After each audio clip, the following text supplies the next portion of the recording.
Pourquoi Mathieu Blanchard n'y arrive pas sur la Transat Café L'Or? C'est une question qui intrigue autant qu'elle fascine.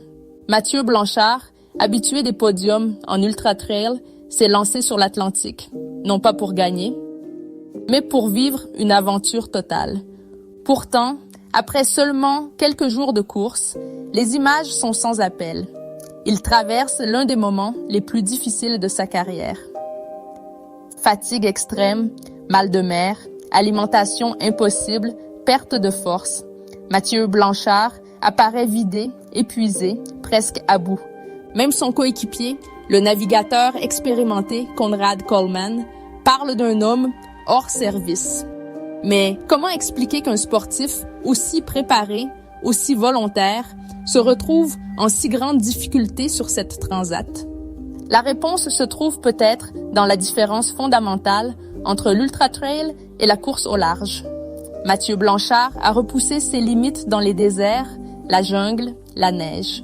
Il a terminé sur le podium de l'UTMB, il connaît la souffrance, la gestion de l'effort, l'inconfort.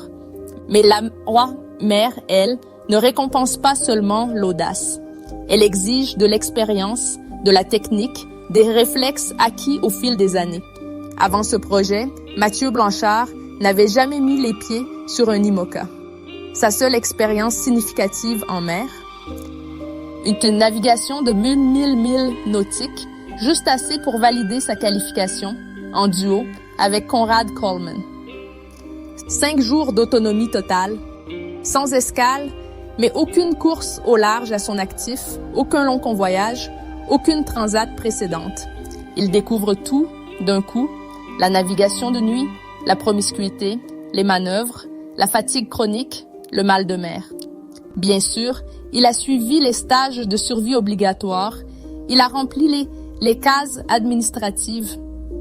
Mais peut-on vraiment parler d'une formation de navigateur hauturier? Pas vraiment. Même son coéquipier le dit, ses connaissances techniques sont à étoffer. Conrad Coleman lui a même préparé un manuel surnommé l'IMOCA pour les nuls. L'ambiance à bord est bienveillante, l'équipe soudée, mais le retard d'apprentissage est réel. Et en mer, l'inconfort n'est pas progressif, il est total. Le bruit, le tangage, l'humidité, les odeurs, la promiscuité, tout s'amplifie. Contrairement au trail, où l'on peut s'arrêter, souffler, un IMOCA lancé face au vent n'offre aucun abri. Il faut encaisser, sans pause, jour et nuit. Heureusement, Mathieu Blanchard n'est pas seul. Conrad Coleman tient la barre, ajuste les voiles, assure la navigation, mais aussi soutient l'homme à ses côtés. Dans cette phase de grande vulnérabilité, le duo prend tout son sens. L'un compense quand l'autre vacille. Mathieu Blanchard ne s'est jamais caché. Ce qui l'attire dans ces défis extrêmes, c'est la douleur, l'inconfort, l'inconnu. Et sur cette transat Café L'Or, il a été servi. Il le dit lui-même, il y a plus de souffrance que de plaisir sur ce bateau. Le mal de mer, la promiscuité, l'humidité constante, l'épuisement. Il savait qu'il allait souffrir, il le voulait presque. Mais la réalité l'a rattrapé. Ce projet soulève aussi une autre question.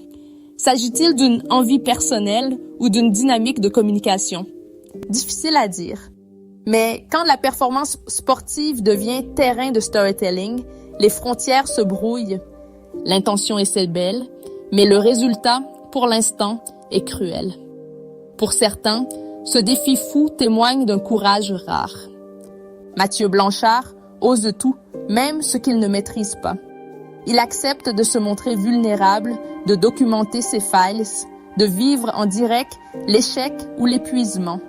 À une époque où l'image est soigneusement filtrée, il expose la réalité brute d'un corps qui lâche, d'un mental qui flanche. Et cela force le respect.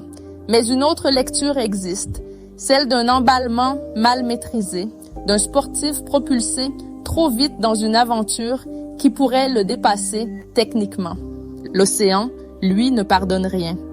La Transat Café L'Or n'est pas une aventure grand public. C'est une régate professionnelle, exigeante, technique, avec des enjeux de sécurité lourds.